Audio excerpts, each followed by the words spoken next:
Sa unang pagkakataon simula nang pumutok ang kanilang eskandalo sa social media, nagkaharap-harap sa Quezon City Fiscal's Office sina Sunshine Dizon, ang hiniwalayan niyang asawang si Timothy Tan at umano'y kalaguyo nitong si Charisma Sison. Kinuyog sila ng media sa pagdinig ng kasong isinampa ni Sunshine na concubinage o pangangalunya at pang-aabuso sa ilalim ng Violence Against Women and Children Law. Homewreckers like her doesn't need any reaction.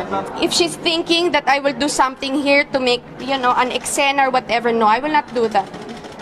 She's too low, and I will not dignify her with anything. Baka ibang tao nasampal siya, pero ako hindi ko pa dadapuin yung kamay ko dahil baka madumihan.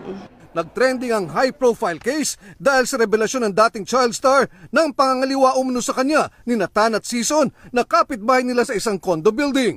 Nauna nang humingi si Tan kay Sunshine ng annulment ng kanyang kasal, pero sagot ni Sunshine, dapat niya munang pagbayaran ang kanyang kasalanan.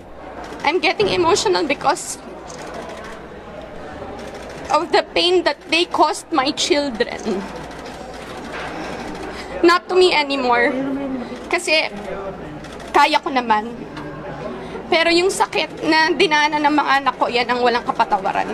Tikom naman ang bibig ni Sison sa kaso na may gag order. Tinatawag kang ma'am, third party, kabit. Nakasira ka daw ng pamilya.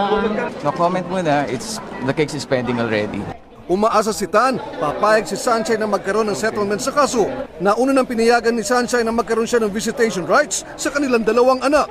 I don't know if I'm happy or not. Siyempre, I'm not because you know the situation, di ba? He will always be the father of my children, but forgiveness, I don't know. Mensahe ni Shine sa tinuturo niyang third party. Kahit baliktarin natin ang mundo, sinira niya pamilya ko.